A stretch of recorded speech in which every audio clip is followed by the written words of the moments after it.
Dios les bendiga, hermanos. ¿Cómo están? ¿Bien? Qué bueno, me da gusto.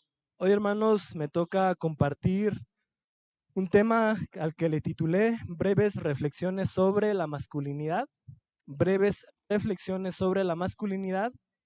Y para eso, hermanos, voy a pedir que abran sus Biblias en el libro de Cantares. Yo sé, es un libro muy peculiar.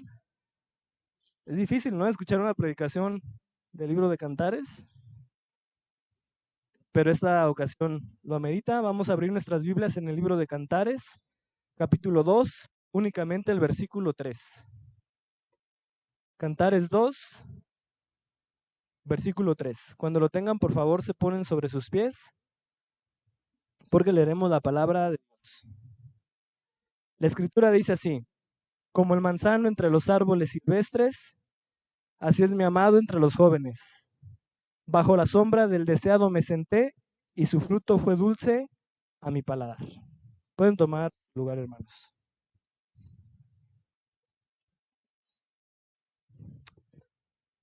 La masculinidad tradicional, que es marcada por el estoicismo, la competitividad, el dominio y la agresión, es en general perjudicial. Esa fue la definición que la Asociación de Psicología en Norteamérica brindó, que la masculinidad tradicional es perjudicial. Esa definición fue tan tendenciosa y tan manipuladora que el sector conservador se le fue a la yugular y logró con esto que la asociación se desdijera, diciendo que la habían malinterpretado, que ella no quiso decir lo que dijo. Evidentemente fue mentira, porque si usted lee esa investigación, define a la masculinidad tradicional como perjudicial. Y de hecho, esta situación proyectó lo que nosotros ya sabemos, que la masculinidad es atacada política, sociológica e ideológicamente. De hecho, se acuñó el término de masculinidad tóxica, pero este término viene de las universidades estadounidenses en los años 80 y en los años 90, mediante una corriente ideológica que se llama estudios de género. Esta corriente fue propulsada por autores como Michael Foucault, como Judith Butler, en donde se señala que la masculinidad es un instrumento de dominación. Nadie está diciendo, y esta prédica no se trata de defender al hombre. El hombre evidentemente ha causado muchos excesos en su comportamiento masculino, todos lo sabemos. Pero esta corriente lo que hace es patologizar toda expresión varonil clásica como liderazgo, como firmeza, como jerarquía, como riesgo.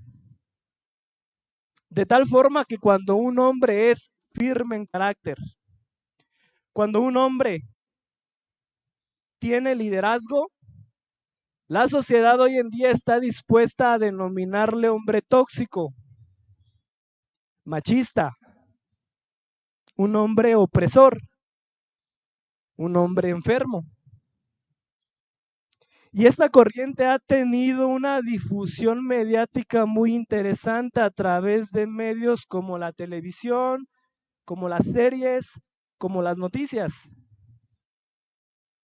En estos medios el hombre tradicional siempre es ridiculizado, siempre se le da papeles como padres autoritarios, como esposos opresivos, como jefes abusadores.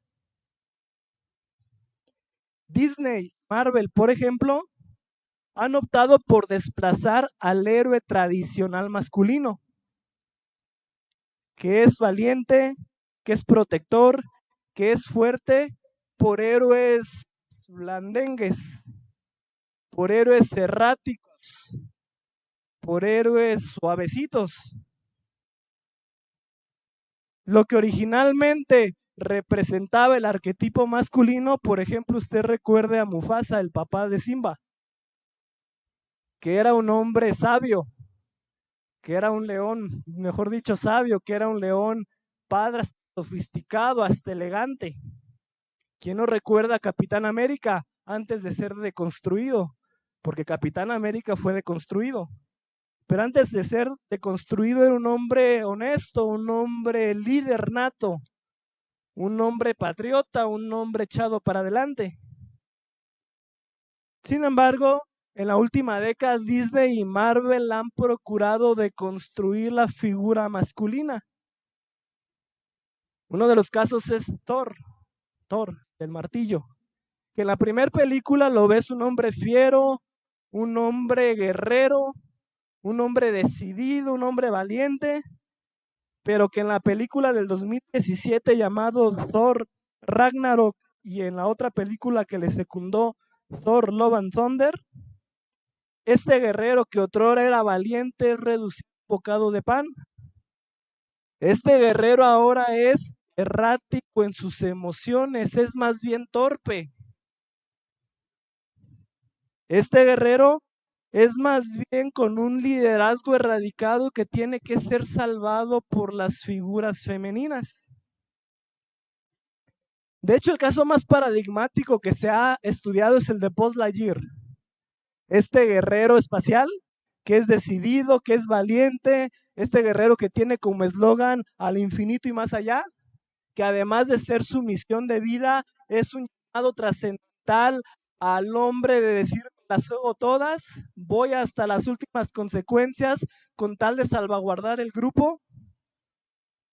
Pero que en la película de 2022 vemos a un Buzz Lightyear otra vez errático en sus emociones. Vemos al personaje como con un matiz de culpa, que cree que el ser un guerrero está mal moralmente.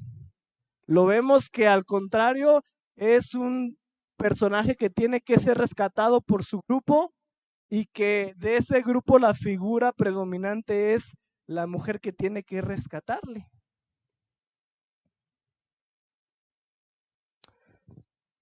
Ahora, ¿cuál es el mensaje de fondo de todo esto? Sencillo, la masculinidad clásica ya es detestable. El nuevo modelo masculino debe de ser neutro, debe de ser débil, debe de ser subordinado. El mensaje es, hay que deconstruir la masculinidad. Esto importa porque el niño que ve el mensaje de estas películas crea lo que sociológicamente se ha llamado un imaginario cultural, en donde el niño relaciona que ser fuerte es ser tóxico, que ser protector es ser machista, que tener liderazgo es ser opresor. Por tanto, el niño opta por ser retraído, por ser pasivo, por ser blandengue, por ser cínico. Escuchen esto. Un estudio del 2021 de Ipsos en 27 países mostró que el 54% de los hombres sienten que ya no está claro lo que es ser hombre. 5 de cada 10 hombres en 27 países reportan que ya no saben lo que es ser hombre.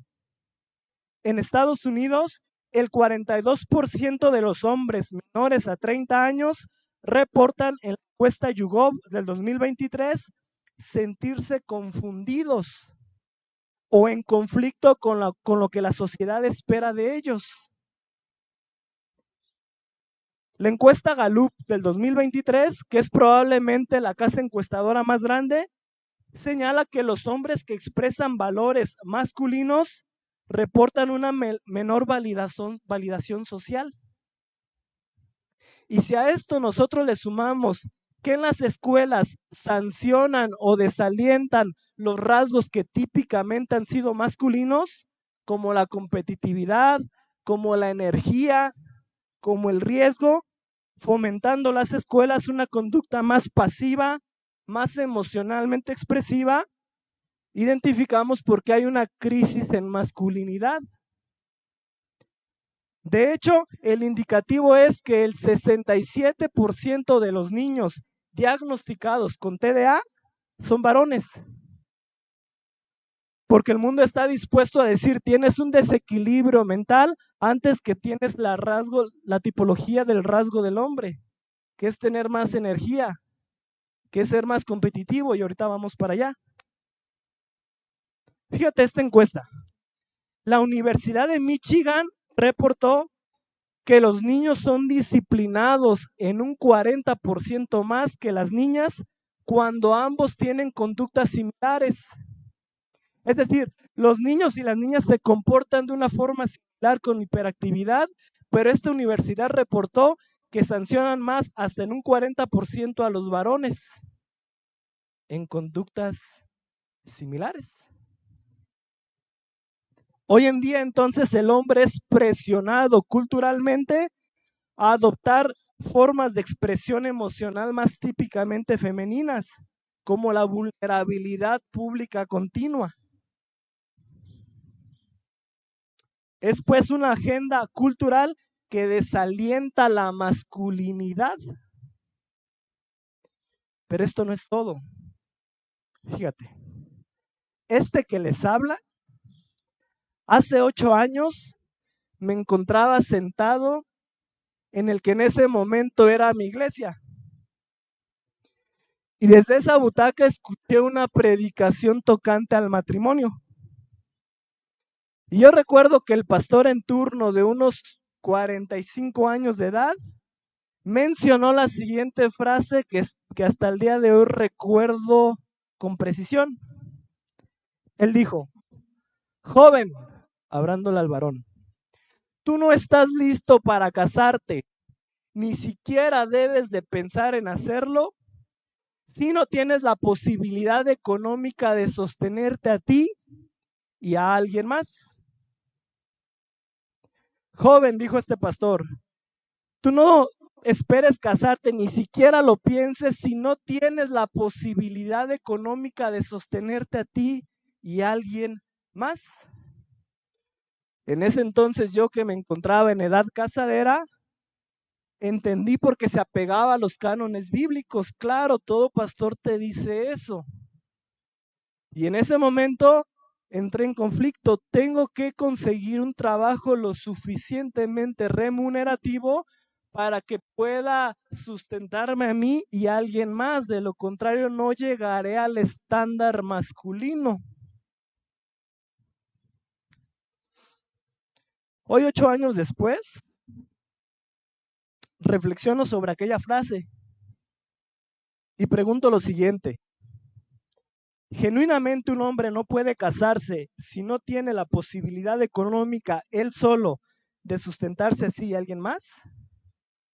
¿Qué acaso eso define a la hombría? ¿Qué acaso eso define a la masculinidad? ¿Es posible que el hombre pueda ser hombre sin proveer? ¿El hombre solo debe de trabajar? ¿La mujer puede hacerlo? Pero si la mujer trabaja, ¿es pecado? ¿Qué acaso va en contra del diseño bíblico? Entonces, ¿de qué trata la masculinidad? ¿El modo tradicional del proveedor masculino ha cambiado con el paso de la sociedad o es algo que debemos mantener por la Biblia? Qué preguntas tan interesantes, ¿verdad? ¿Qué responderías, hermano, hermana? Si un jovencito o una jovencita te llegan con estos cuestionamientos, ¿tú tendrías Biblia para hacerlo? Fíjate, David Gilmour, el famoso antropólogo de la masculinidad, David Gilmour, en su obra reputada Manhood in the Making, Cultural Concept of Masculinity, realizó una encuesta a las culturas alrededor del mar de Mediterráneo. Y después de estudiar todas esas culturas, dictaminó lo siguiente: en la mayoría de las sociedades hemos visto que un hombre debe, número 1, embarazar mujeres, Número 2, proteger a sus pendientes del peligro. Y número 3, proveer para sus parientes. Después de haber estudiado todas esas culturas, para David Gilmour, que es el antropólogo de la masculinidad por antonomasia, mencionó que esas son las características que describen al ser masculino, antropológicamente hablando. El sociólogo Morgan está por esa idea. Fíjate lo que dice. La idea de proveedor es un elemento importante para la construcción de una identidad masculina. La idea de proveedor es una idea importante para construir la masculinidad, dijo el sociólogo Morgan.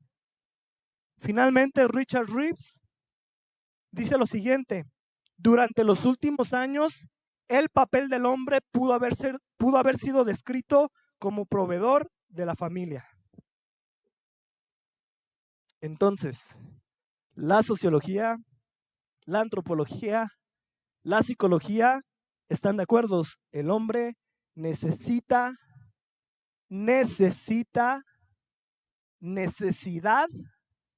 proveer. De hecho, creo que la Biblia va en ese tono. En Génesis 2:15, la Biblia señala: tomó pues Jehová Dios al hombre y lo puso en el huerto de Edén para que lo labrara y lo guardase. Primera de Timoteo 5:8 dice: porque si alguno no provee para los suyos y mayormente para los de su casa, ha negado la fe y es peor que un incrédulo. Éxodo 21:10 señala: si tomare para él otra mujer, no disminuirá su alimento, ni su vestido, ni el deber conyugal. Por tanto, pareciera que una de las características del hombre es efectivamente proveer. El tema es el siguiente. A partir de la Segunda Guerra Mundial, cuando los hombres salen a la guerra, las mujeres tienen que entrar al mercado laboral para poder sustentar a sus hijos, porque los hombres se están matando. Y una vez que la guerra a nivel mundial termina y los hombres, los que quedaron, porque muchos murieron, regresan a casa, las mujeres ya no regresaron a casa. Se quedaron en el mercado laboral. Hoy en día pareciera que la cultura, la política y la iglesia se encuentra desfasada, porque nuestra sociedad hoy en día, y lo vemos, la mujer trabaja, la mujer provee. El 41% de los hogares estadounidenses tienen a la mujer como el principal sostén del hogar. Es decir, de 10 familias, 4, el principal proveedor es la mujer. 3 de cada 10 esposas, mujeres, ganan más que sus esposos. Encuestas de Estados Unidos. 3 de cada 10 mujeres. Y fíjate esto, la mayoría de las madres en Estados Unidos trabajan a tiempo completo. Y en la mitad de los hogares en donde trabaja la mamá y el papá, la mujer gana más que el hombre. Por tanto, el rol que tradicionalmente le dio identidad al hombre, como es el del ser proveedor, ha sido usurpado. El paradigma ya cambió, ya está cambiando. Por eso, Irina Dunst dijo una frase emblemática que es una de las banderas por las cuales se enarbola el feminismo, que es el siguiente. Esta frase es reconocida principalmente en Estados Unidos y a nivel mundial. Dijo: una mujer necesita un hombre como un pescado necesita una bicicleta. O sea, ya no lo necesita. Una mujer hoy en día necesita un hombre como un pescado necesita una bicicleta. ¿Y qué creen?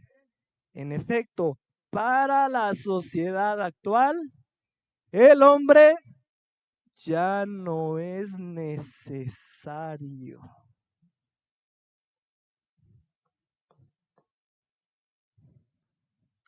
Las mujeres están asumiendo el rol de proveedora y eso las está empoderando.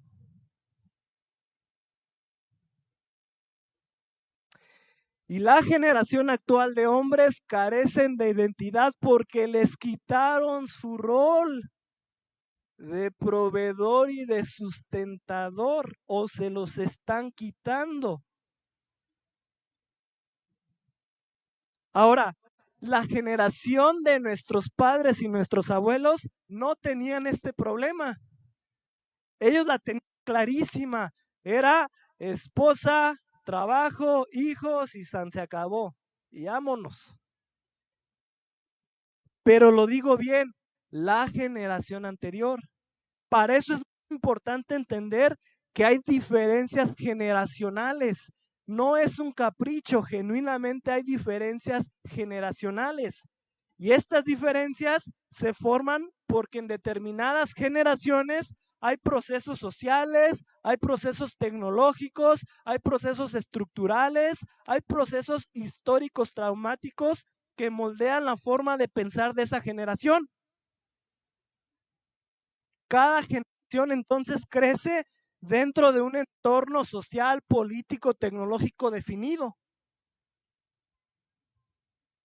Y miren, hermanos, nos guste o no, nosotros como cristianos estamos dentro de una sociedad que es cambiante y que con los cambios presentan desafíos. Y como cristianos debemos aprender a sortear los desafíos que nos tocan. La sociedad ha sido siempre pecaminosa, claro, pero el pecado se ha expresado de diferentes formas según la generación, por diferentes cambios estructurales, sociales, políticos, históricos. Por eso la sociología hizo las siguientes divisiones. A ver dónde se encuentra usted, hermano. Los nacidos entre 1928 y 1945 se le llamó la generación silenciosa. O sea, ahorita tendrían unos 80, 100 años. No sé si haya personas que nacieron en ese rango. Muy probablemente los padres de muchos de ustedes nacieron entre ese rango de 1928 a 1945 y se les llamó la generación silenciosa. ¿Por qué? Porque fueron formados por la posguerra. Esta generación tenía una disciplina increíble. Esta generación eran austeros. Esta generación tenían una moral muy alta. Esta generación tenían una obediencia irrestricta a la autoridad. La autoridad decía algo y la generación se cuadraba a pie juntillas y no decía nada, por eso la generación silenciosa. Esta generación era conformista, moderada. Esta generación era resiliente a la adversidad. La vida le daba un golpe y esta generación se levantaba. La vida le daba otro golpe, caían y se volvían a levantar. Y por eso se dice que estos hombres estaban hechos de un roble de una madera que no, porque eso era, porque así crecieron en esta sociedad. Pero después vienen los baby boomers. Los baby boomers, los después de la guerra, que son los nacidos entre 1946 y 1964. Aquí ya varios son baby boomers, ¿no? Entre 1946 y 1964. Fíjate lo que los caracteriza. Los caracterizó una expansión económica grande. Ustedes crecieron con una economía más estable. También tuvieron una revolución sexual hippie que inundó el mundo. También el individualismo emergió, ya no tanto el colectivo, pero la persona emergió. Y tenían ideas y confianza en el progreso. Son estas personas positivas de que el progreso viene y se puede, y positivas, ¿no? Después vino la generación X, el término, ¿no? X. Son los nacidos entre 1965 a 1980. Esta generación, por por vez primera presenta un alto nivel de divorcios. En esta generación es donde están las crisis familiares, donde comenzaron. En esta generación X, la educación tuvo menos supervisión. Los papás no estuvieron involucrados en el desarrollo educativo de los hijos. En esta generación. Y después venimos nosotros, los millennials, la generación Y. Ahí yo me encuentro, los nacidos entre 1981 y 1996. Fíjate cómo somos nosotros, para que nos entiendan, hermanos. Nosotros, hermanos, este que les habla, fue formado por la transición al Internet, por la globalización, vimos la transición a las redes sociales.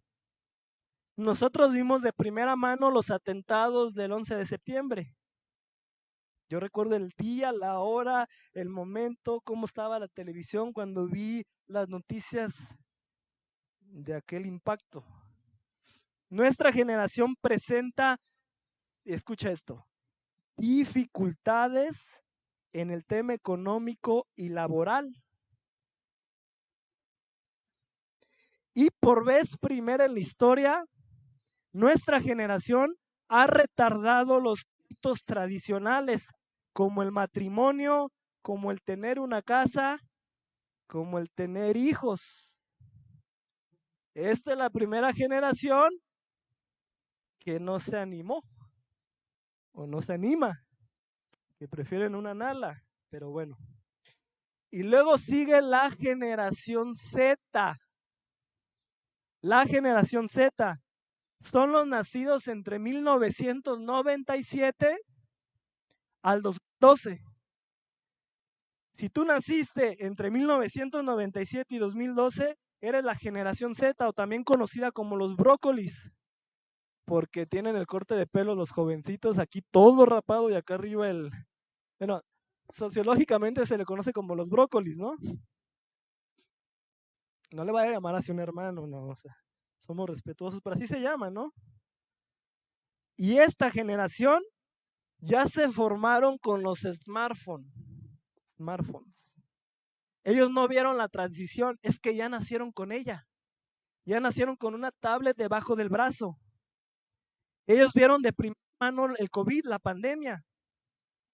Y esta generación tiene una identidad fluida, tiene valores relativos.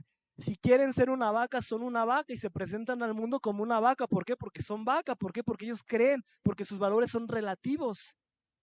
Y a ver, convence a un jovencito de estos a que no es una vaca, te demandan a los padres. Es la generación Z.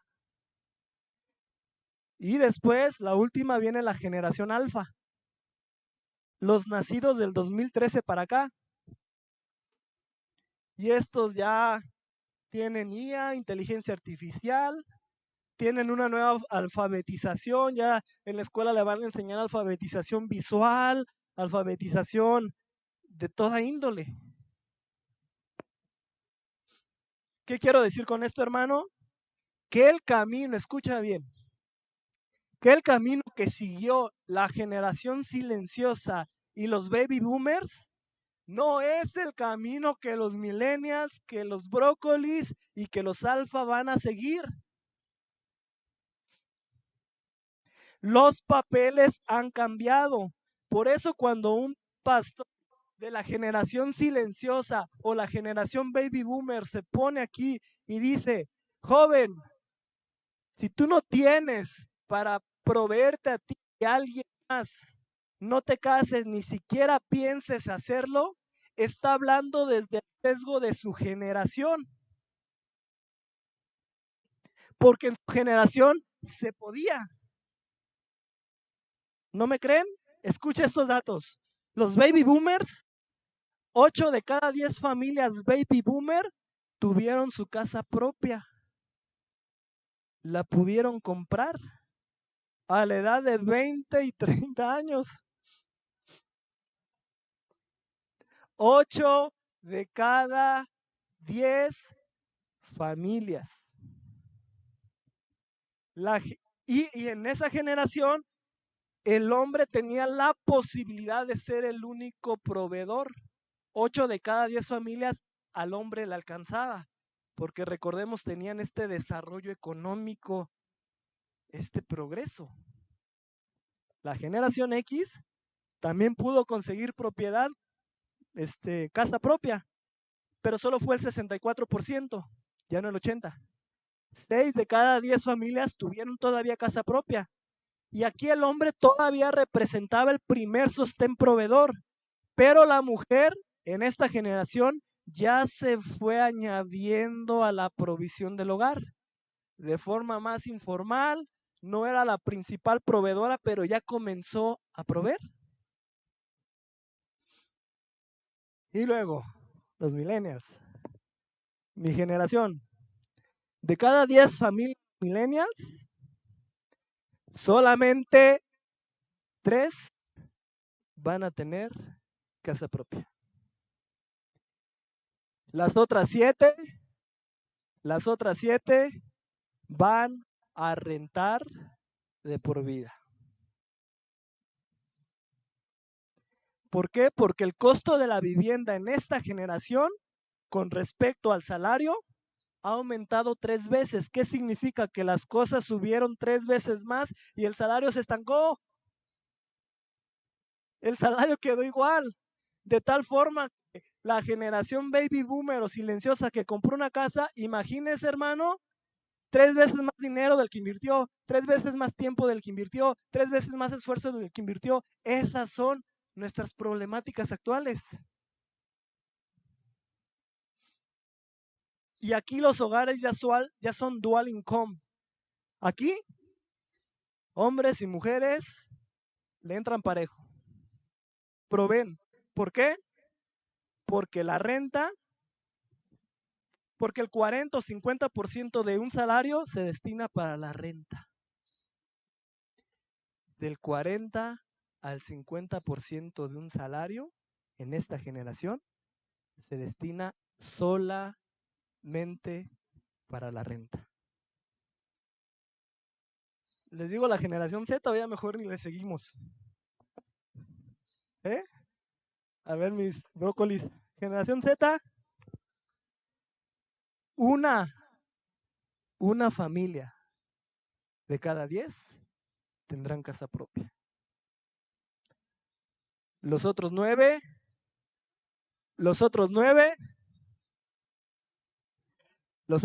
van a rentar. Obviamente, si se les hereda y demás, no vale. Entendemos eso. Es por lo propio que el mercado produce. Una de cada 10 familias. Y aquí ya la mujer se ve que gana ya más que el hombre en la generación Z. Por tanto, hermanos, si un hombre no debe de casarse, si no tiene para sostenerse a sí mismo y a alguien más él solo, entonces este pastor estuvo diciendo generación millennial, generación Z, generación alfa, no se van a poder casar. ¿Y sabes qué? Esta idea la tienen ustedes hombres y yo. En una encuesta realizada en los Estados Unidos, 4 de cada 5 hombres creen que para ser un buen esposo y para ser un buen padre necesitan ser el principal proveedor. Nosotros como hombres creemos eso a estas alturas. Ahorita vamos a ver si está bien o no está bien. Te estoy dando datos ahorita. Ahorita vamos a valorar esto. Pero 4 de cada 5 hombres creen eso. Por eso cuando llegan al matrimonio en esta generación en las que vienen y no son el principal proveedor, hay un fracaso en el matrimonio. Porque el hombre que dentro de sí sabe que debe de proveer y no lo está haciendo, se amarga, se apoquita, no se siente hombre. Los estudios de Alexandra Kilwald señaló que los maridos que no tienen trabajo están en un riesgo mucho mayor de que sus matrimonios terminen hoy, más que antes. Y fíjate esta es la encuesta de encuestas. Fíjate aquí. Marianne Bertrand señala que los matrimonios se han visto duramente golpeados por la expectativa social de que un hombre debe de ser o el único sostén o ser el mayor sostén de su familia. Fíjate esta encuesta. Nuestras estimaciones implican que la aversión a que la esposa gane más que su marido explica el 29% de la disminución en las tasas de matrimonio en los últimos 30 años. Aversión que se encuentra entre hombres y mujeres. En otras palabras, el hombre no quiere ganar menos que la mujer, pero la mujer no quiere que el hombre gane menos que ella. Y por eso han optado esta generación por no casarse. Por eso la tasa del matrimonio bajó un 30%. Ay, qué problemática, ¿verdad? Entonces, desde el púlpito les decimos a nuestros jóvenes varones que deben de proveer económicamente para ellos y para alguien más, pero al mismo tiempo les recriminamos porque no se casan. Al mismo tiempo, desde la facilidad que te da un púlpito, se critica a esta generación por cobardes, porque no se casan. El hombre no quiere ganar menos que la mujer no quiere que el hombre gane menos que ella, la iglesia quiere que los hombres se casen, los jóvenes quieren casarse, claro que quiero casarme, pero es que no me alcanza, pues.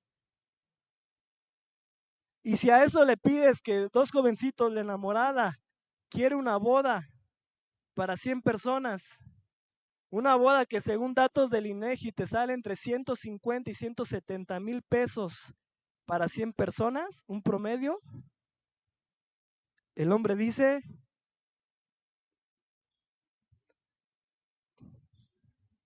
el hombre no dice nada.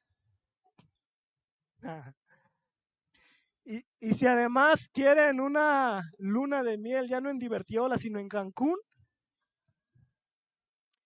en Los Cabos, y quieren al extranjero, pues el hombre sigue quedándose sin palabras.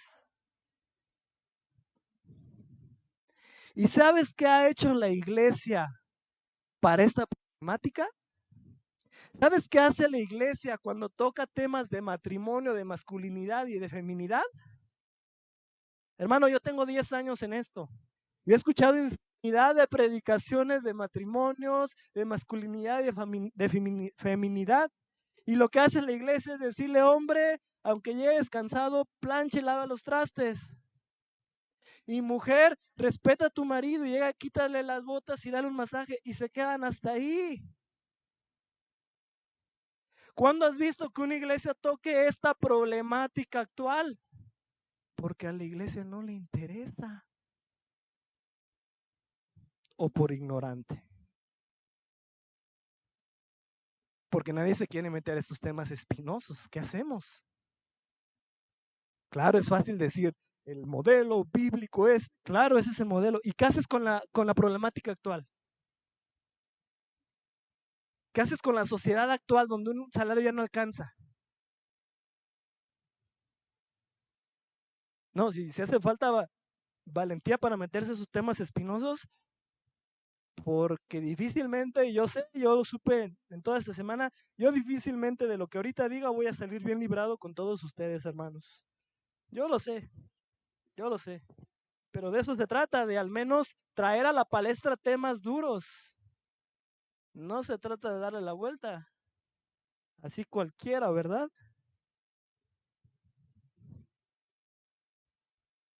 Entonces las preguntas que salen de todo esto es lo siguiente. A ver qué contestarías tú. ¿Genuinamente los hombres somos unas bicicletas en un mundo de peces?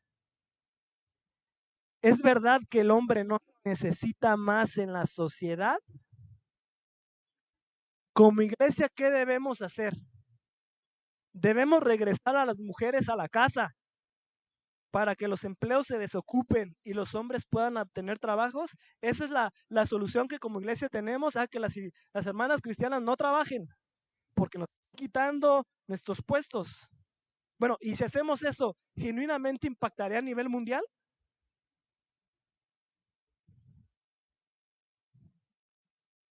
Hmm. Hmm.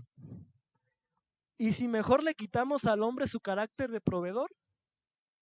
¿Y si mejor redefinimos la hombría para decir que el hombre no provea porque nuestra sociedad actual ya no da para eso? Hmm. ¿O que mejor no se casen? Hmm.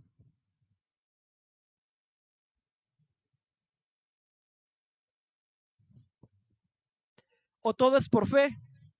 Es que si tú tienes fe, varón, y tú por fe crees que tu mujer salga y por fe Dios te va a sostener, ¿todo es por fe? Y si a ti te ocurrió eso, ¿quiere decir que a todos le va a ocurrir?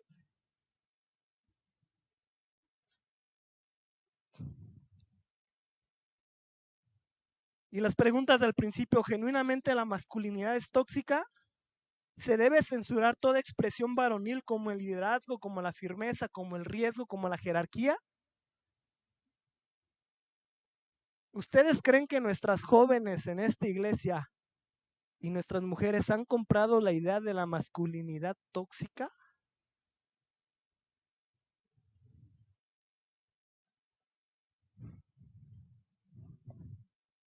¿Ser fuerte es ser opresor? ¿Ser protector es ser machista? ¿Habrá acaso una presión de la sociedad, particularmente de las mujeres hacia los hombres, a que adopten su misma expresión femenina, como la constante vulnerabilidad pública? Y si los hombres no son así, entonces son machistas. ¿Qué respondes a todo esto? Siguiente ya con esas preguntas, hermano.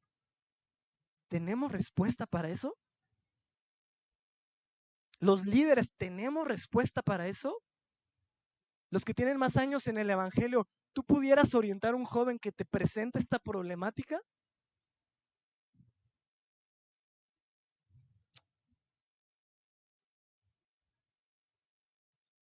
Pues hermanos, no sé si pueda contestar todas estas preguntas por el tiempo, pero sí te voy a dar una serie de principios que probablemente te puedan ayudar. Yo sé que no voy a salir bien parado con todos, pero lo que me importa es salir bien parado ante Dios, entonces, pues hay que darle, hermanos. Así que prepárese. Ya vimos la problemática, ahora vamos a ver lo que toca. El libro de Cantares 2.3 nos va a resolver todo. Así, ¿no? Dice ese versículo, como el manzano entre los árboles silvestres, así es mi amado entre los jóvenes. El libro de Cantares es un libro que es alegórico, que es tipológico, que es cristocéntrico, que habla del matrimonio, que habla de la relación de... Es todo, porque es difícil poder dictaminar qué es este libro, ¿no? Lo cierto es que para nuestros efectos nos sirve algo. El Espíritu Santo brindó a la esposa estas palabras hacia el esposo. Fíjate lo que dice. Como el manzano entre los árboles silvestres, así es mi amado entre los jóvenes. El manzano es un... Híjole. Bueno, el manzano es un árbol que da fruto. Los árboles silvestres no dan fruto. El manzano es un árbol diferente, no común. Por eso hay esta comparación.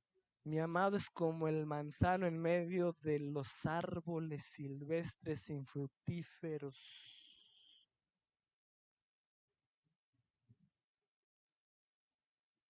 El hombre para la mujer debe de ser un hombre útil, un hombre de fruto. El hombre debe de ser un hombre no común, un hombre singular, un hombre que resalta del conglomerado,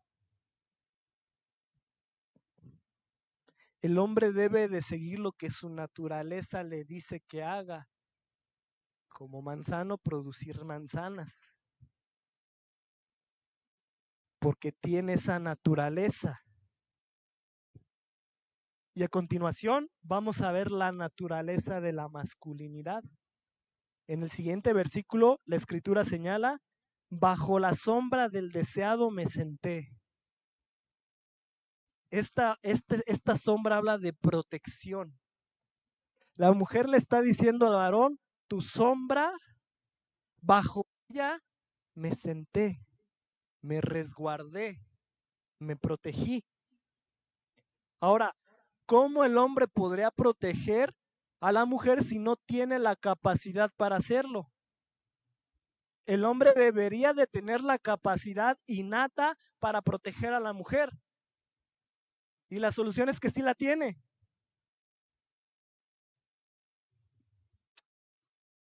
Mira, el hombre tiene entre 7 y 10 veces más una hormona que se llama testosterona. Ojo aquí. El hombre tiene entre 7 y 10 veces más una hormona que se llama testosterona, más que la mujer. Esta hormona testosterona ha sido denominada la hormona de la acción. Porque esta hormona, según la Clínica de Mayo en el 2021, está vinculada directamente a comportamientos como la competitividad, como la agresividad funcional, como la protección territorial, como el impulso sexual, como la resistencia al dolor.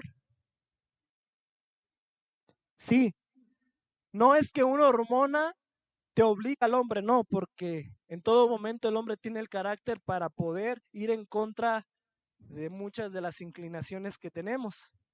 Pero sí, la hormona amplifica ciertas cosas propias del hombre. Por eso ves que el 95% de los homicidios son cometidos por hombres. Mal encausada, esta configuración genética es peligrosa, pero bien encausada, fíjate lo que provee. El hombre que tiene una inclinación mayoritaria al riesgo tiene la capacidad de jugársela por los suyos, porque le da menos miedo. Por eso, hermano, cuando una vez fuimos con una bella familia a un cerro, ¿no?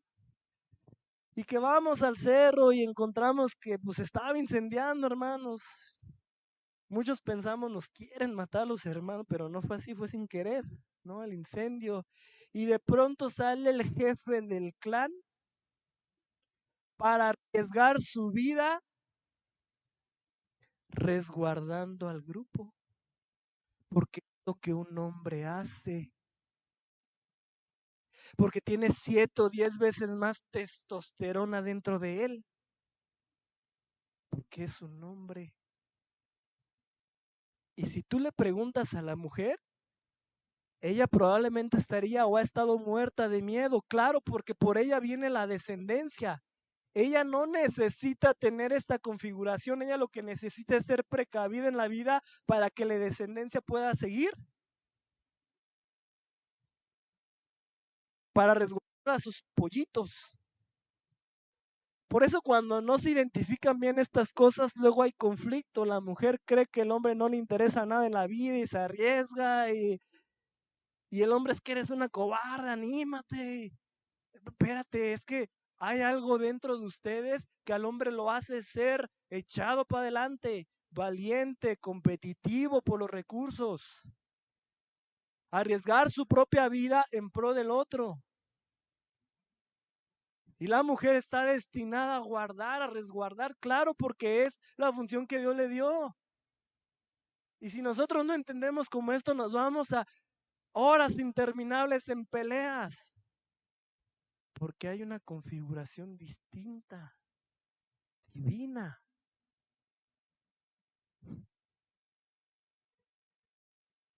Por eso, la Fundación Carnegie Hero, que es una fundación en Estados Unidos que premia a los ciudadanos que arriesgaron su vida por salvar a las otras personas, en el 2021 entregó 71 medallas. Bueno, 66 se las entregó a hombres, porque son más proclives a dar su vida por los demás, por su esposa, por sus hijos. No es que sea desconsiderado, no. Es que necesita él sacrificarse porque es hombre.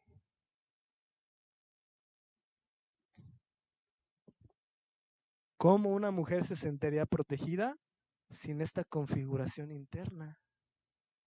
Y vamos más, el hombre tiene en promedio 13 kilos más de masa muscular que la mujer. Una protección física, según el Journal of Applied Psychology. Por eso el hombre tradicionalmente ha hecho estos trabajos rudos, pesados, porque fue diseñado para ello, porque es un trabuco, porque es un hombre, porque es fuerte. El hombre también es firme. Se ha dicho que un hombre debe de ser manso, claro. Pero ¿sabes lo que significa la mansedumbre a la luz de la Biblia? Poder bajo control.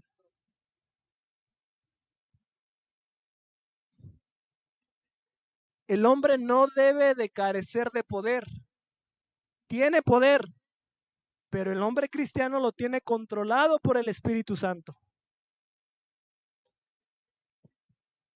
El hombre cristiano, ojo aquí, debe de ser aquella persona que tenga la posibilidad de ser peligroso por el poder que tiene, pero nunca serlo, por el control que tiene del Espíritu Santo. El hombre cristiano, otra vez, debe de tener la posibilidad de ser peligroso por el poder que tiene, pero jamás ser peligroso por el control del Espíritu Santo que es ejercido sobre él. Porque cuando el Espíritu Santo no ejerce control sobre el hombre, el 95% de los asesinatos son por hombres. Es machito, es machista, se suena a la mujer porque tiene poder, porque es un ignorante, porque no tiene al Espíritu, porque es un salvaje, porque es un silvestre, porque es un cromañón. Pero el hombre cristiano tiene ese poder, pero está bajo control del Espíritu Santo, de tal forma que nunca lo hace para dañar. ¿Sabes para qué lo usa? Para sacrificarse. 8 horas de trabajo, me las chuto. Oye, que te tienes que esperar otras 2, venga.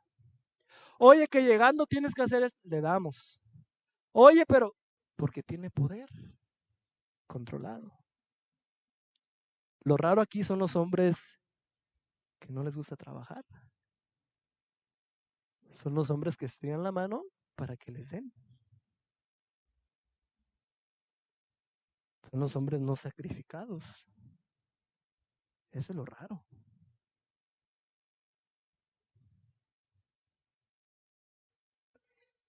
Por tanto, hermanos, por tanto,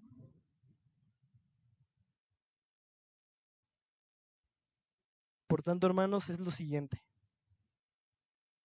A veces al hombre se le juzga mucho y con justa razón cuando ve pornografía. Claro. ¿Por qué? Porque trastorna su imagen de lo que es una mujer. Pero yo no he escuchado que a la mujer se le censure cuando se la pasa viendo series hiperdramáticas sensibilizadas. Porque esas series transforman en su mente lo que un hombre debe de ser. Ah, ¿verdad? Al hombre se le juzga porque ve pornografía. ¿Cómo puede ser que me compares con esos cuerpos que no ves que te van a distorsionar la mente a la mujer y llegas a una realidad así? Claro. ¿Y cómo puede ser tú que consumas horas y horas de K-dramas? ¿De novelas?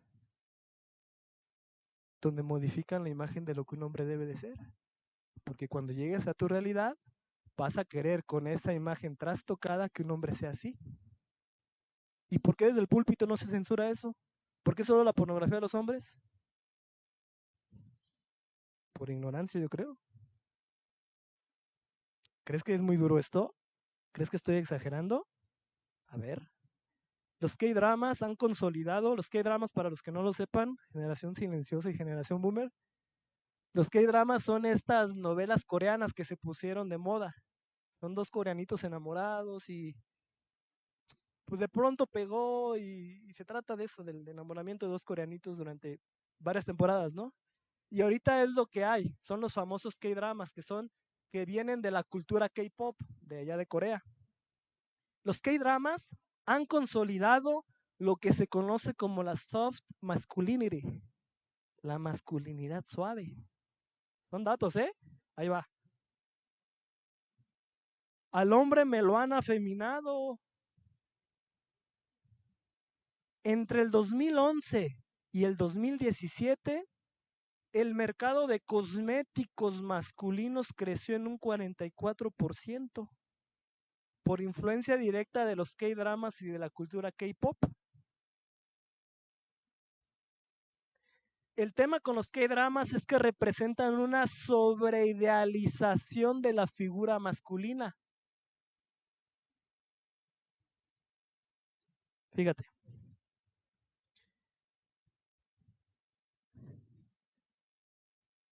Los K-dramas producen la sobreidealización del compañero ideal, donde ese compañero hombre debe de tener unas emociones hiperexpresivas, una suprasensibilidad cuasi divina, superhumana, una apariencia estética platónica, una suprarromantización de lo que un hombre debe de ser. En estas series, el hombre obtiene su sentido de validación. Escucha esto es lo impresionante. Cuando tiene la capacidad de entregarse emocionalmente a una mujer. Para esta serie es un hombre, si se entrega en emociones a una mujer ya es hombre. Y no me malentiendan. Claro que el hombre debe de atender las situaciones emocionales de su mujer, pero la realización última del hombre no es esa. La realización última del hombre es glorificar a Dios, el hombre cristiano, haciendo la voluntad divina. Y a veces el glorificar a Dios haciendo la voluntad divina implica que tú, hombre, de buena forma, censures a tu mujer en pecados que está incurriendo. Porque eres un hombre. De buena forma, machitos. Pero a veces implicar que tú la censures, que le digas esto que haces es pecaminoso. A los estándares del K-pop, esto no es así. El hombre encuentra su idealización cuando un hombre se entrega y se pone como tapete a una mujer. El hombre debe de sacrificarse por su mujer. El hombre debe de amar a su mujer. El hombre debe de entender emocionalmente a su mujer, pero su mujer no es el fin último del hombre. El fin último del hombre varón es Dios y la voluntad de Él. Y si en ocasiones eso te va a llevar a censurar a tu mujer de buena forma, lo tienes que hacer. Por eso cuando una mujer, se han visto con esto, se ofende en público a un hombre, que a su esposo, que de inútil no lo baja, que no lo baja de como un niño lo mangonea, que lo apoquita. ¿Qué debe de hacer el hombre? No en público, en privado, desde el amor, desde Cristo. Amada mía, esposa mía, más que mi ego dañado, he de decir que la Escritura dice que el hombre debe de respetar a su mujer. Es lo que me toca a mí hacer, instruirte, lavarte, sacrificarme. Pero la masculinidad ahora, y yo espero que muchos cristianos no, prefieren no decir nada, porque la nueva cosmovisión es tenderte como tapete. porque el fin último es tu mujer, no, el fin último es Dios, la voluntad de Él. Así se ama bien a una mujer, pero así también tiene los pies bajo la tierra, bajo el diseño divino, y sabes cuándo se debe y cuándo no. Y además, hermanas, esto curiosamente a las mujeres les gusta, un hombre líder, porque es bien raro. A veces bajo esta cultura se crea ese tipo de hombre, pero al final a ustedes en su interior, mujeres, no les gusta ese tipo de hombre. Es raro, ¿verdad? Es una paradoja increíble. Fíjate, en un metaestudio global con más de 10,000 personas que se hicieron entre 1989 al 2003, en 37 culturas diferentes, se identificó que las mujeres valoran más los rasgos de dirección y liderazgo masculino en hombres que hombres pasivos. Las mujeres en esta encuesta valoran más hombres que tengan un liderazgo masculino correcto que aquellos pasivos que toleran la dominación de ellas mismas.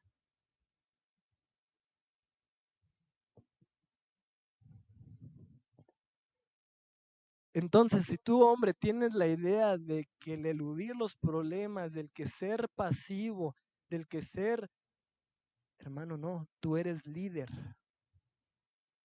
por la Biblia, ahorita vamos para allá, por tu psicología, por tus hormonas, por tu biología, eres un trabuco físicamente, 13 kilos más. Tu corteza parietal está más desarrollada que la mujer, lo que te incide, y ahorita lo vamos a ver, en datos de conseguir objetivos.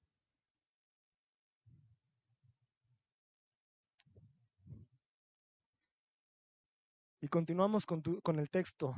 El hombre entonces otorga sombra, bueno, además de esta sombra que otorga, también otorga sombra para los hijos. Hermanos, yo ya llevo 1 hora, me faltan unos 20 minutos. Por respeto a ustedes puedo parar aquí el tema, o si me regalan 20 minutos puedo continuarlo para desembocar en algo. ¿Sí? Están bien entretenidos, hermanos, yo no sé qué. Si vieran desde acá, todos están así, mira. Y nada más veo a las mujeres. Sí, sí, sí. Y al hombre también. Sí, sí, ya viste. Desde acá se ve todo, hermanos, así que pilas ahí con sus codazos, con sus pilas ahí.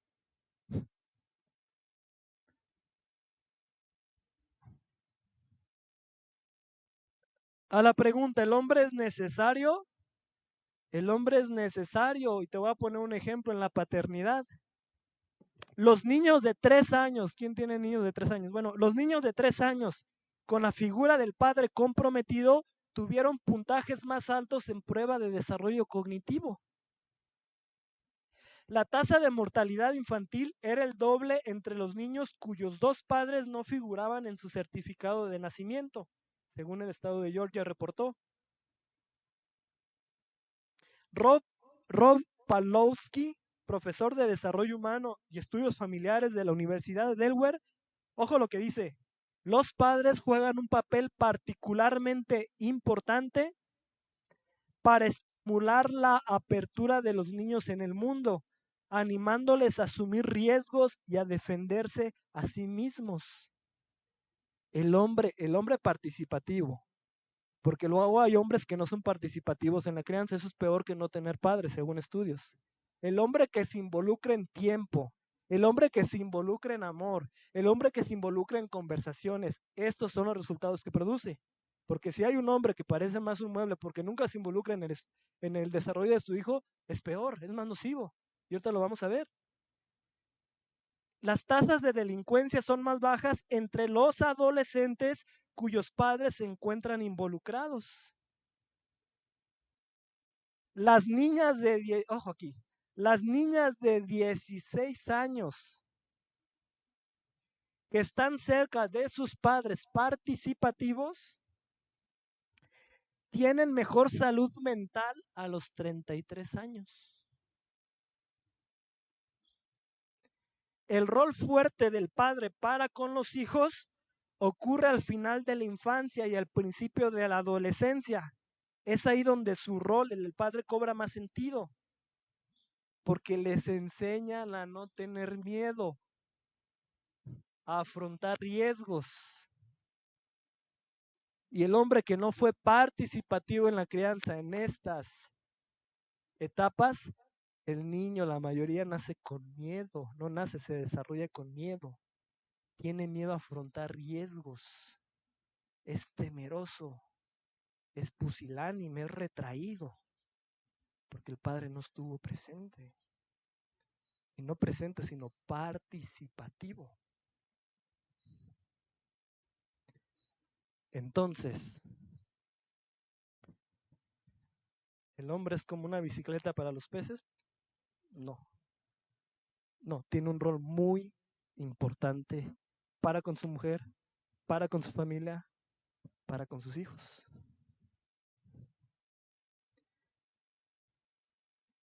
Hermanos, ¿el hombre debe de proveer a todas las preguntas que hice hace rato? Sí.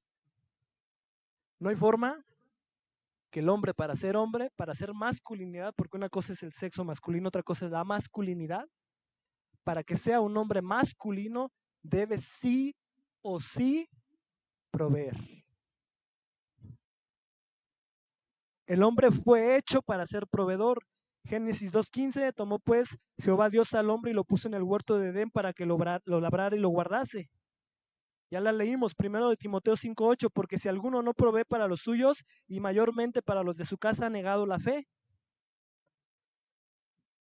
El hombre, además, que es Biblia, tienes toda la constitución física para ejercer trabajos, tienes la constitución de la testosterona que te llevan a competir por los recursos, que te llevan a salir adelante. Es una identidad de la masculinidad que te da cuando tú provees para tu familia. Y el hombre no me dejará mentir, no hay mejor sensación cuando después de un día de trabajo agotado, con tantas presiones, puedes llevar el sustento a tu casa, porque así estás configurado. El hombre sí o sí necesita ser proveedor. Si al hombre tú le quitas esa parte, el hombre va a comenzar a no actuar bien. Habrá un desequilibrio. Yo entiendo que hay hombres que a lo mejor por impedimentos físicos, que luego no tienen una pierna o dos, se entienden esos casos, ¿no? Pero el hombre en condiciones óptimas necesita proveer, no es un deber, es que lo necesita por cómo es él.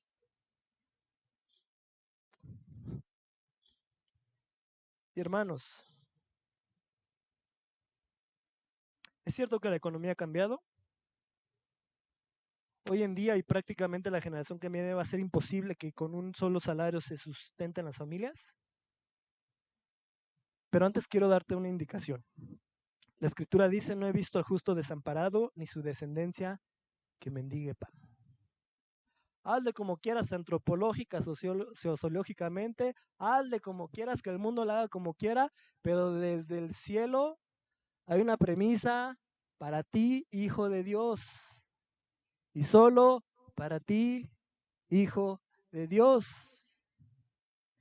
Si tú en arrepentimiento de corazón, y si tú con una fe puesta en Cristo, y si tú con una intención correcta de querer ser el proveedor, y si tú con ese esfuerzo que caracteriza al hombre, y si tú con esas ganas de dar más de lo que se te pide, vas con Dios y presentas tu caso, Dios te dice que nunca te va a desamparar a ti ni a tu descendencia.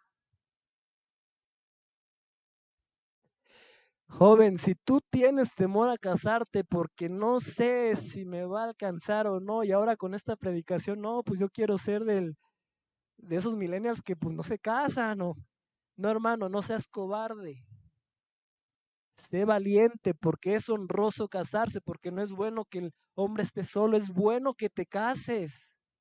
Ten fe, que Dios va a estar ahí. Aquí hay personas, sabemos matrimonios que te podemos dar testimonio que de pronto Dios sacó un trabajo, de pronto Dios cuando no había, hubo, de pronto alguien te bendijo, pero nunca has pasado hambre. Porque hay una promesa por sobre todas las cosas. No he visto al justo desamparado, ni a su descendencia que mendigue pan. Y tú te debes como cristianos asir a eso, y no importa que el mundo esté de cabeza, esa es la promesa de Dios para tu vida. Tú tienes que hacer lo que te toca, trabajar, ser valiente, ir para adelante. dar un extra, sacar la hombría, sacar la testosterona, ser un manzano, no ser un silvestre. Y cuando hagas eso, Dios bendice. Dios bendice. Sí, tal vez los trabajos están difíciles, pero hermano, tú tienes la posibilidad aquí de que si algún día el trabajo falta, vas a tocar a la casa de tus vecinos, vecino, le lavo su carro. Aquí saco mi cubetita, mi franelita, jaboncito, le cobro 50 pesos, barato 40, se lo lavo. Estoy pasando por esta situación, pero quiero trabajar. 40 pesitos. Vecino, te lavo su moto, su carrito. Pero es que no va con mi estatus porque yo, no, eres un hombre, tú necesitas proveer, eres un masculino, necesitas llevar el pan a la casa como sea, de forma legítima, quiero decir. ¿Sabes? Tú tienes una ventaja muy grande en vivir en México. Si de pronto un trabajo formal no sigue, te preparas unos chicharroncitos, unas puerquitas, las vendes, unos hielitos, porque eso no es ilegal. Me metí a ver la legislación. Eso no es ilegal. Digo, por si se ocupa algún día, ¿verdad? Eso no es ilegal. Tú te vas a Estados Unidos, no puedes hacer eso, porque es ilegal. Tú estás en México. ¿De qué sale, sale? ¿O no? Pero necesitas confiar y necesitas esforzarte. El hombre sí o sí debe ser proveedor y no hay más. No hay más. Ahora, si tú haciendo todo esto, si tú esforzándote, si tú estirándote, aún así no alcanza porque hay casos. Si tú ya le presentaste tu caso a Dios y tienes hijos que sostener y tienes hijos que proveer y tu mujer requiere trabajar porque si no, no van a dar el sustento porque ya quemaron todas las alternativas, pues al menos hermanos, yo no estoy sesgado a decir que no porque la escritura dice, si no provees para tu casa, has negado la fe y eres peor que un incrédulo. Pero si ya quemaste todo lo demás. Y la mujer debe de ser lo suficientemente sabia para entender hasta qué punto debe llegar, poner un emprendimiento propio, poner algo que le dé, para no descuidar a sus hijos. Tienes la posibilidad, insisto, de que en este país todavía se pueda hacer eso. Y si llega un pastor de baby boomer o de la generación silenciosa y te condena, está sesgado, porque no sabe cómo se va el mundo ahora. Necesitamos comprender eso. Pero ya quemando las anteriores, ya que tu hombre, porque lo que faltaría es que el hombre no quiera trabajar y ponga a la mujer a trabajar. Espérate, tú puedes hacerlo, sí, pero échale tú, ¿no? No, es tu papel, tú eres el proveedor, te toca a ti. Y si ya hiciste todo lo que está en tus manos y aún así no alcanza, vemos las formas, pero te toca a ti, porque si no te vas a desequilibrar.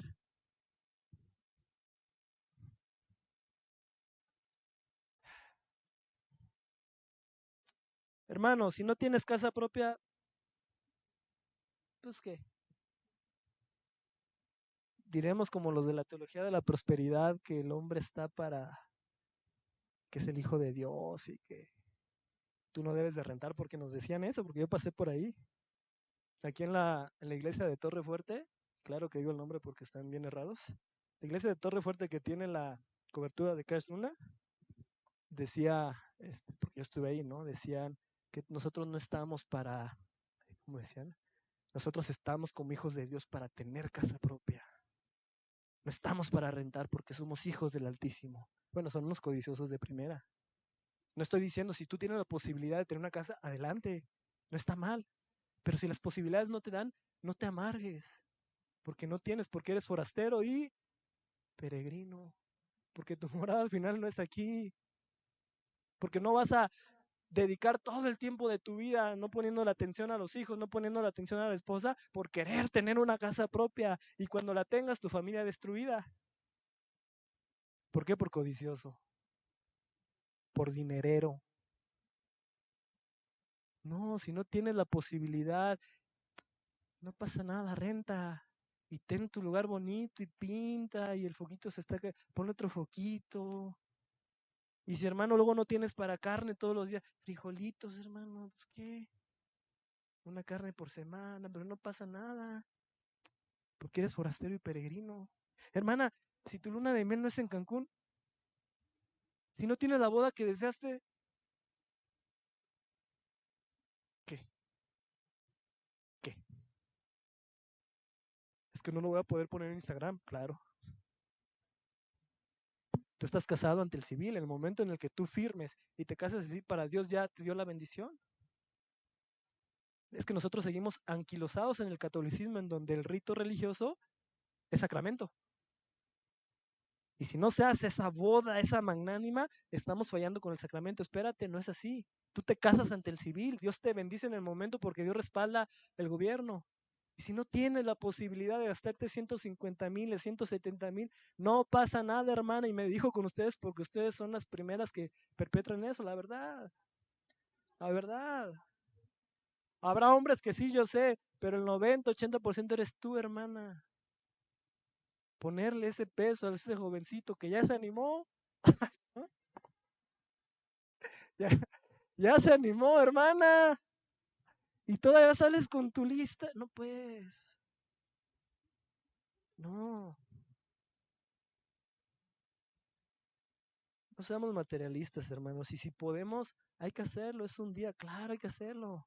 Si se puede. Y luego la familia le entra. ¿Y sabes qué? Nosotros como iglesia deberíamos de apoyar. Oye, vemos a unos jovencitos que se van a casar y no tienen. ¿Y las ofrendas?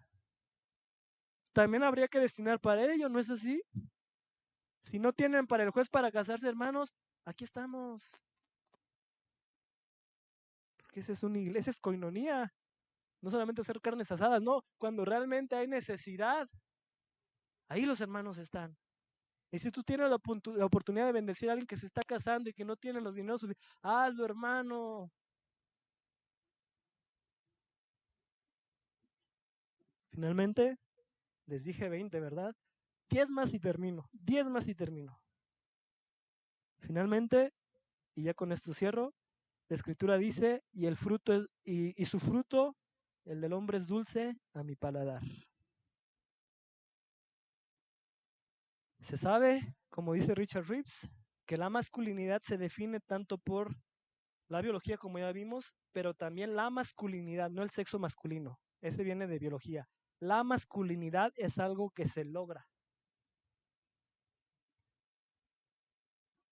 Dice Leonard Kriegel, el tema, la hombría no simplemente emerge naturalmente con el tiempo. El hombre debe de ser persuadido asiduamente de sus caparazones juveniles moldeados y nutridos. Deben de ser empujados a la masculinidad. Por eso David, cuando murió, le dijo a Salomón en 1 Reyes 2 del 1 al 3, llegaron los días en que David ha de morir y ordenó a Salomón su hijo diciendo, yo sigo el camino de todos en la tierra, esfuérzate y sé hombre. Le dice a David cuando está por morir, viene a su hijo y le dice, esfuérzate y sé hombre. 1 Reyes 2:1-3. ¿Cómo lo vas a hacer? Lo explica en del 3 en adelante. Guarda los preceptos que Jehová tu Dios, andando en sus caminos, observando sus estatutos y mandamientos, sus decretos, sus testimonios y la manera en que está escrito en la ley de Moisés. Lo que David le está diciendo a Salomón es, yo me voy a morir y tú tienes que aprender a ser hombre. ¿Y cómo lo vas a hacer? Un hombre de Dios guardando los estatutos divinos. ¿Y cuáles son los estatutos divinos, Leo? Hay muchos. Te voy a poner 3 ejemplos. Proverbios 27:17 dice, hierro con hierro se aguza, y así el hombre aguza el rostro de su amigo. Este versículo resalta la importancia de la amistad y el compañerismo en el crecimiento personal y espiritual. Una de las formas en las que a ti, varón, se te llama a ejercer tu masculinidad es que seas un buen amigo. ¿Lo habías visto así? Es que tú tengas la capacidad de ayudar a otros hombres. Hermanos, en ti cae la responsabilidad de ser un solucionador de problemas. Pero habemos hermanos que a lo mejor no somos muy hábiles con las manos, ¿no? Que a lo mejor esta situación de arreglar las casas y demás, pues no se nos da mucho, pero hay hombres que sí. ¿Qué es lo que debe de hacer un hombre? Ejercer la masculinidad, enseñarle a los otros. El hombre que no sabe debe tener la humildad para decirle, hermano, me enseñas a hacer esto porque yo necesito solucionar eso en mi casa. Y eso no se circunscribe al aspecto material, hermano. Tú eres el encargado de dirigir a tu familia a la fe. Dios te ha comisionado a ti, varón, para lavarla a tu esposa mediante la palabra de Dios. Tu hermano tienes que ser más versado hombre que tu esposa, sí o sí. Sí o sí, Dios te ha llamado a que tú debes de saber más que tu esposa bíblicamente, a vivir más, porque la vas a dirigir. Y si tu hermano eres bueno con las situaciones manuales, pero la parte espiritual te cuesta, ¿qué tienes que hacer? Hierro con hierro se aguza. El hombre aguza el rostro de su amigo. Vas con hermanos que estén desarrollados en el área espiritual. Hermano, yo necesito lavar a mi esposa con el poder de la palabra, pero no sé hacerlo, ella está más adelantada. ¿Me puedes disipular? ¿Me puedes ayudar a ejercer esta responsabilidad que Dios me encomendó? Eso hace un hombre. Eso también es ser masculino. Pero si a ti te es indiferente, no has aprendido nada. Segundo ejemplo, con este termino. Maridos, Efesios 5:25, amad a vuestras mujeres, así como Cristo amó la iglesia y se entregó a sí mismo por ella. Este pasaje habla sobre el amor sacrificial y el liderazgo en el contexto del matrimonio. ¿Sabes cómo eres o cómo ejerces tu masculinidad? Amando sacrificialmente a tu esposa como Cristo amó la iglesia. No hay nada más masculino que emular al Hijo de Dios con lo que hizo por su iglesia.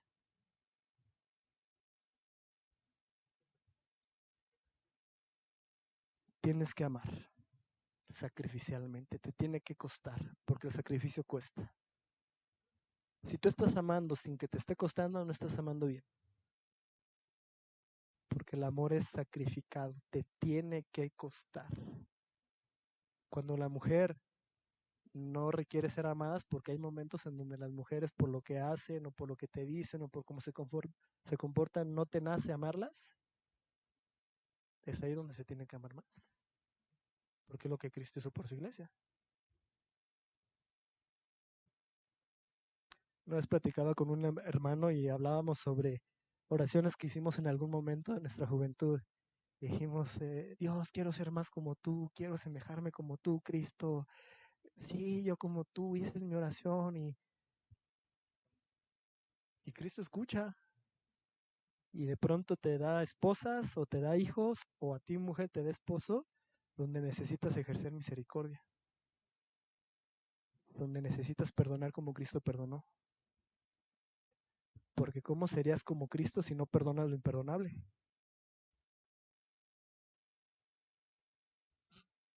¿No? ¿Quieres ser como Cristo? Perdona lo imperdonable. ¿Quieres perdonar lo imperdonable? Va a haber situaciones, va a haber personas, va a haber cosas donde vas a tener que perdonar lo imperdonable. Cristo escuchó tu oración, varón. Ah, es que no sabía de qué eso se trataba. Pilas, pues. De eso se trata, el amor sacrificial. Y hermanas, si tu hombre está haciendo eso, tú no lo juzgues a la raíz de tu cultura. ¿Saben cuál ha sido un daño grande que yo he visto? No sé si porque el autor no se expresó bien, no sé si porque no le entendimos o no sé, pero de pronto salió un libro que se llama Los 5 lenguajes del amor, de Gary Chapman. Y entonces, a partir de ahí está estudiado, muchas mujeres han tenido conflicto con sus esposos porque no se sienten amadas como ellas quieren ser amadas, como su lenguaje les dice. Y hablando un poco más con las mujeres, les decimos, bueno, pero tu hombre es sacrificado. Ah, no, sí, trabaja de sol a sol para traer al hogar. Ah, ok. ¿Y tu hombre te respeta? No, sí, o sea, es difícil que no me respete. De hecho, a veces me levanta el tono, se disculpe y demás. Ah, ok. ¿Y tu hombre es buen padre? Sí, es que es buen padre. Y entonces, hermana, es que no me da palabras de cariño. Y mi lenguaje del amor son las palabras. ¿Sabes qué estás haciendo, hermana?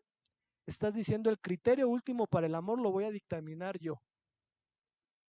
No importa si 1 Corintios 13:4 dice el amor es sacrificado, el amor, no importa. Yo dictamino si eso que me estás ofreciendo es amor o no, te estás haciendo Dios.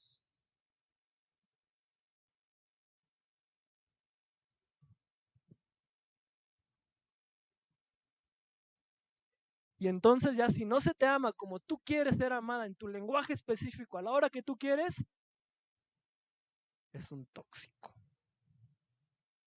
No, más bien es capricho. Ahora, yo no estoy diciendo que el hombre no conozca bien a su mujer, la debe de conocer. Y si le gustan ciertas áreas, claro que necesita esforzarse porque es sacrificial, ¿verdad? Claro que debe de hacer eso el hombre, pero no debe de dictaminar la mujer, eso no es amor. Espérate, tú no lo dictaminas, es 1 Corintios 13:4. Lo dictamina Dios, no tú. Tú tampoco, varón, dictaminas lo que es amor si estás amando bien, lo dictamina la Biblia. Si a la luz de la Biblia tú estás amando como la Biblia dice, estás amando, si no, no.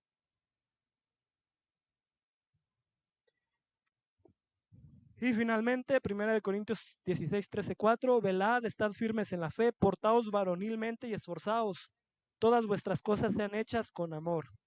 Este pasaje exhorta a los hombres a ser valientes y a ser firmes en su fe. ¿Quieres desarrollar una masculinidad bíblica? Ten fe. Desarrolla tu fe. Esfuérzate en tu santidad. Levántate a orar. Oblígate a leer las escrituras, porque la disciplina es eso, obligarte a algo que no quieres hacer. Después vendrá la calma, pero tú como varón no puedes dejar en este empeño de aprender todos los días más de Dios, porque si no, no estás haciendo un hombre. Eres un niño. Pero un hombre cristiano se esfuerza en la fe. Y el esfuerzo cuesta. Sí, Leo, pero es que trabajo de sol a sol, pero eres hombre. Sí, pero eres hombre. Sí, pero es que tengo que ver la tele, pero antes eres hombre. Pero es que tengo videojuegos, pero antes eres hombre. Pero es que tengo que salir al fútbol, pero antes eres hombre. Pero es que necesito mi tiempo de esparcimiento, pero antes eres hombre.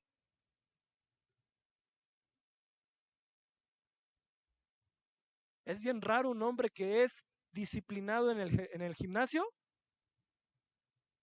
Un hombre cristiano que es disciplinado en el gimnasio y que no lo es en su vida espiritual. Es raro eso, ¿no? Porque lo tuyo no pasa por disciplina, lo tuyo pasa porque no quieres. Porque disciplina la tienes. Entonces el hombre debe de ser, portarse varonilmente y esforzarse en la fe. Hermanos, sé que fue una prédica larga. Vamos a esperar a que los niños se sienten, por favor, papás, nada más para culminar. Ahí contengan un poquito a sus hijos para terminar. Vamos a procurar silencio, ahorita pueden hablar con ellos, vamos a procurar silencio. Con esto terminamos. Primero, gracias por su tiempo. Segundo, hermanos, este tema versó sobre breves reflexiones sobre la masculinidad. Y un hombre es masculino cuando hace la voluntad de Dios. Tú tienes condiciones biológicas, psicológicas, neurológicas muy particulares, hombre, y tú necesitas hacer eso. Tú eres tú eres el sacrificado, tú eres el valiente, tú eres el proveedor, tú eres el del amor sacrificial, tú eres el que se esfuerza por la fe, porque eso es ser un hombre.